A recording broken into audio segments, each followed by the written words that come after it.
Yeah. to push more sales and make you want to roll This for is the characters second. to accommodate. This is the second time I actually mentioned something, and he immediately mentioned it after that. Oh my god. Enemies you'll Watch this before you pull for LUOCHA. Should you pull? This is what we are going to watch today, and we will see what it is all about. But before we start, don't forget to subscribe my channel if you haven't already to help us hit 10,000 subscribers. And if you enjoy the video, make sure to hit that like button and share the video with your friends. I would appreciate it. Now, without any further ado, let's get started and see what it is all Lucha about. will be the newest 5-star Abundance character, dropping in the second half of version 1.1 for Honkai Star Rail, which is about a week after this video goes live, I think. His abilities allow him to remove debuffs from allies, as well as stripping buffs from the enemy, something that's only been exclusive to Pella. Unless you want to count using the Battle Pass Hunt Light Cone as an option, then that's also there, which makes Lucha's value pretty high due to this, in my opinion. Yeah, that is very good. In this video, I want to cover his banner overview, including the 4 stars, briefly mention his abilities and use case scenarios, possibly even team comps, and what I overall think of Lucha's pull value, depending on what type of player you are, which characters you currently own. Of course, my full in-depth guide of Lucha should be dropping after his banner is officially live, so do be on the lookout for that if you're more interested. Yep. Okay, so let's dive into his abilities and explain what makes him so unique. Alright. Starting with the skill ability, he is able to heal an ally while simultaneously removing a debuff. Yeah, Also this is actually the one thing that makes him a little bit better in healing with the skill than Bailu, because of the fact that he removes a debuff from the ally while Bailu can't do that. However, Bailu can actually heal 3 different characters at random while he can only heal 1. So Bailu's skill is better in some terms, and LUOCHA's skill is better in other terms. Let me know your opinion about which one is better in the comments section below. 1 stack of something called Abyss Flower in the process. His ultimate allows him to dish out damage to all enemies while removing one of their buffs, and for every enemy buff removed, he will also be gaining an additional stack of Abyss Flower. Yeah, that is another difference between him and Bailu. He actually attacks with his ultimate, and he deals damage and basically removes buffs from the enemies. However, Bailu heals the entire team a lot. She heals way too much, and she actually places a buff on all of the allies where if they get attacked, they heal a very big percentage of that damage that they get dealt actually, and that is very good. So both of them has their own mechanics, and they are actually pretty good, both of them. Is at 2 stacks of Abyss Flower, he will be deploying a field against the enemies, and whenever an ally attacks said enemy, they will be able to self-heal, essentially making your allies obtain lifesteal for a couple of turns.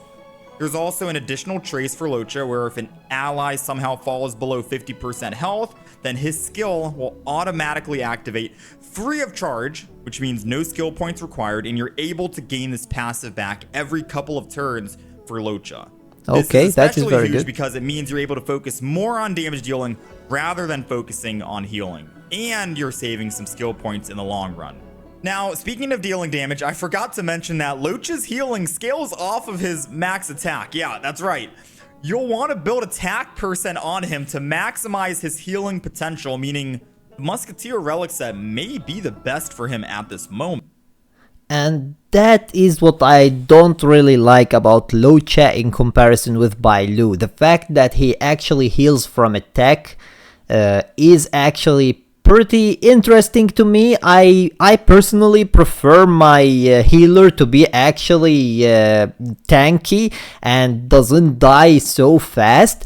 However, Lucha is going to be squishy, and he is going to die easily because you are going to build him on attack instead of HP, which means that his HP will be very low and his defense is going to be low as well, because you want to build him with as much attack as possible to heal as much as possible. So in my opinion, this one bit is actually better for Bailu, to be honest, but that is just my opinion. Let me know your opinion about it in the comments section below. Now, this can be viewed in a negative or positive light depending on how you want to look Yeah. at it. So on one side, that means more damage on your team, which is great because he's just going to keep doing his basic attack and doing more damage. But this could also mean he's more prone to dying to the enemy due to not scaling off of HP. I don't know. Let me know your thoughts about this down in the comments section. I've heard a lot of people were kind of in and out about how they feel about that situation. I want to know your thoughts down below. All right, so let's move over to his banner overview really briefly. Now, the 4 stars on his banner are Pela, Xingxue, and Yukon, who will be free in version 1.2. Keep that in mind. Pela's Eidolons are pretty good, especially at E2, allowing her to increase her own speed by 10% for 2 turns, and her E4, which reduces the enemy's ice resistance, meaning any Yanqing mains out there or any future ice DPS will especially love to have a Pela on their team. Moving over to Xingxue here, she is our free 4-star quantum character, which if you don't have a quantum DPS because you ended up skipping on the Seele banner, she can perform exceptionally well, especially if you're able to obtain more Eidolons. I didn't actually skip. Her E1, pretty much more damage on her ultimate, 10%. Her E4 also allows her to do a follow-up damage, 24% fixed chance, but 100% quantum damage or equal to for the previous basic attack. So if you're able to get some Eidolons on her, I believe she can be a phenomenal erudition quantum character that you can bring into your team comp if you are looking for a quantum damage dealer. Not bad. And lastly, we have Yukon, who is the newest imaginary harmony character who is able to provide crit and crit damage buffs to your entire team. Now, once again, I want to say, keep in mind, Yukon will be free during version 1.2. So if you end up being unlucky and you don't end up getting her off of the character banner, I would recommend not chasing after the 4-star. I've seen... Yeah, exactly. I really like the fact that they already told us from the very start that she is going to be actually free to play in version 1.2. That is a very good thing from them, and there aren't many companies that actually do this, so it was a really amazing step from them to tell us already that she is going to be free to play in version 1.2, because they could have not told us and people would have actually tried to chase after her and tried to get her, and then they would say that we are going to give it for free in version 1.2, and who would have actually said anything about it? It is still very awesome because they are giving us a free to play 4-star character, so there is nothing wrong about it. However, they did take the next step and they already told us from now that she is going to be free to play, and we are going to get her in version 1.2, which is going to help all the people who are going to summon for her to not actually summon for her in case they don't care about any other 4-star character there, and in case they get basically Loucha, or in case they would have actually summoned for her instead of Loucha, now they don't need to summon for her because they are going to get her for free in version 1.2. So that was a very awesome move from them. Seen way too many people go hundreds of wishes in without getting the 4-star they've wanted, myself included. All right, it's a painful mess.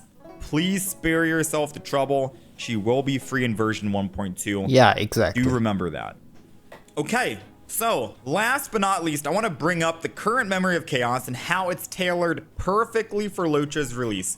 So as you guys may be aware, Honkai Star Rail has introduced a bunch of these Mara-struck enemies who are able to revive themselves, as well as the disciples of Sanctus Medicus who are able to heal themselves. Yeah. With Loucha, you're able to remove these buffs from the enemy thanks to his ultimate skill, as well as cleansing the wind shear debuffs that they will be placing on your teammates thanks to his skill ability, making Loucha a perfect character to obtain for this Memory of Chaos. There are a few things to keep in mind here though, so if you guys are new to Horioverse games and how these hard endgame content things work, then it's basically like this. The Memory of Chaos will always be changing in terms of the buff it provides, aka the memory turbulence you see right here. Yeah. And in terms of the enemy lineups. Memory of Chaos is... And I think that this memory turbulence is going to always change depending on the 2 characters that we are going to get during that version update. So this time it is actually for Loucha and Silverwolf, and then it will become for Blade and Kafka to make them even better in the Memory of Chaos, because of the fact that they want you to summon for the new characters, and that is a very good way to actually give you a reason to summon for Quite them. literally just one huge way to advertise current character banners to push more sales and make you want to roll this for is the characters second to accommodate. This is the second time I actually mentioned something and he immediately mentioned it after that. Oh my god. Enemies you'll be facing. Maybe I This should is not why actually most watch of the enemies in video Memory of after all. Chaos, as you can see, are weak to imaginary. We have imaginary there. We have imaginary here. Pretty sure Kafka as well. Imaginary, imaginary. It's imaginary and quantum. This is why most always. of them are going to be imaginary based and quantum, or weak to quantum and weak to imaginary damage. If you do remember the Memory of Chaos in the last update, version 1.0, the buff for that Memory of Chaos was catered around hunt and erudition characters. Why? I wonder what banners were there in version 1.1. Yeah, exactly. Or 1.0. Zila, who's a hunt character, and Jing Yuan, who is an erudition character. So the Memory Turbulence was catering around hunt and erudition, basically to provide more sales for those two characters. Now, next update in version 1.2 will be Destruction, which is for Blade, and Kafka, who is a Nihility character. So we can definitely expect Memory of Chaos will be following suit and changing the Memory of Chaos to reflect Destruction and Nihility characters. Yeah, exactly. As well as wind and lightning enemies for both of them. Now, I want to slow things down really quick, because if Memory of Chaos isn't in your line of sight and you don't care about it, then you'll probably be able to do without a second healer, as all the other content currently in Honkai Star Rail revolves around just one team. And that one team consists of just 4 characters. Don't forget, Natasha, you end up getting Natasha, who's a free 4-star abundance character early in the game. So you should be good with just her.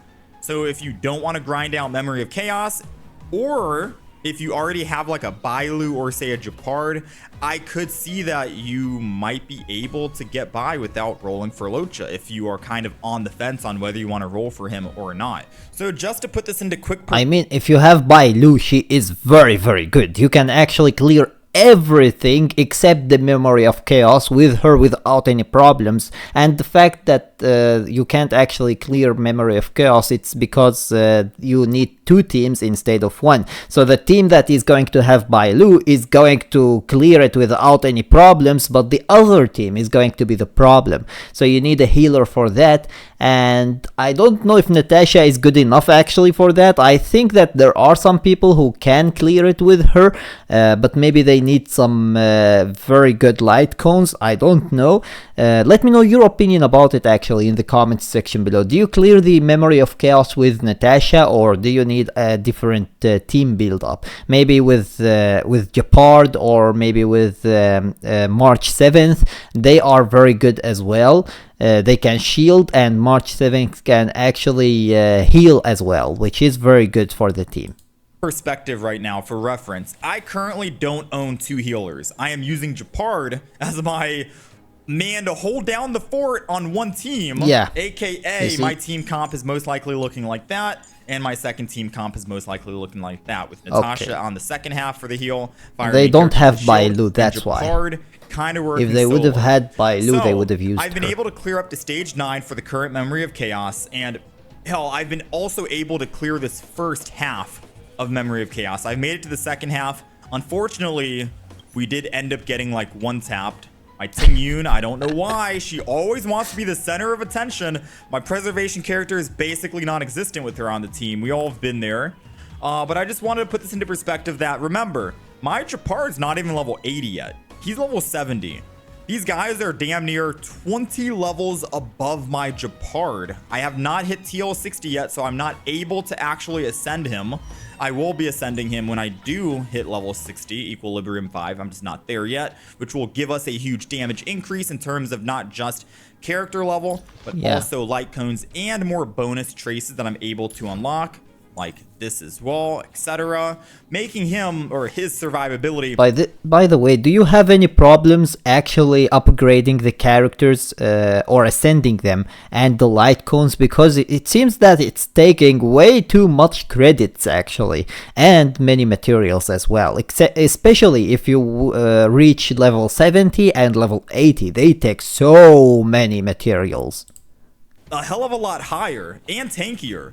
So I just wanted to put all that into perspective, let you guys see what I'm working with and how I'm getting by with just one healer. And if you guys are in a similar situation, maybe you have Bailu, maybe you have Japard, maybe you're thinking and saying, oh wait, if Envy's able to clear stage 9 while under leveled with his Japard, no other healer, maybe I don't need Loucha after all, you know? Maybe I don't. I just want to throw that out there so you guys are able to make a more confident decision on Loucha depending on your situation, depending on your preference, depending on your goals and what you're doing in Genshin or Honkai Star Rail, and of course what characters you are owning in the game. And I want to say that about wraps up this Loucha discussion, I believe. At the end of the day, the decision to roll for Loucha is always going to come down to you, I believe. Yeah, exactly. He will still be an exceptional character even though he scales off attack, and also a great asset to any team comp if you're looking to go Oonga Boonga against the enemy. Now, I do hope that this video has lightened up some views for players and help you guys make a more confident decision when his banner does drop in Honkai. Yeah, it did. Thank you very much for this video. I do wish you guys the best of luck for those who are summoning on Loucha. Expect a full Loucha guide video releasing sometime after his banner drops. And if you guys do have any more questions for me, feel free to leave them down in the comments section down below. Or if I don't end up getting to you guys, join us over on Twitch. I stream daily. I play Honkai Star Rail every single day. If you guys want to pop in and ask me any kinds of questions, I'm more than happy to reply. We have a Discord server as well, all that good stuff. But I thank you guys very much for watching this video, and I will catch you guys in the next one. So here you have it. This is how Loucha is going to be. Let me know your opinion about whether you are going actually to summon for him or not. Oh, by the way, thank you very much for this video. It was very good. Now, let me know your opinion actually about Loucha. Are you going to summon for him or aren't you going to summon for him, and why? I myself have Bailu and I really don't know if I want to go for Loucha. He is good, don't misunderstand me, but I think that Bailu is better a little bit because of the fact that she isn't squishy at all and she heals and she revives. That is something that Loucha doesn't have actually. She revives a character. When one of the allies dies, she revives that character immediately, which is pretty interesting and very, very good actually. So in my opinion, I think that Bailu is a little bit better than Loucha, but I see many people who actually think that Loucha is better, and that is completely okay as well. It's up to opinion, and I am just giving you my opinion. Let me know your opinion about it in the comments section below. And with that being said, that was everything for today. I hope that you enjoyed the video, and if you did, please give it a thumbs up and share it with your friends so that they can enjoy it too. And if you got any useful information from this video, or if you enjoyed it, make sure to subscribe my channel and turn on the notification bell beside it to stay notified with everything new about Honkai Star Rail. And with that being said, see you as always in the next video of Honkai Star Rail.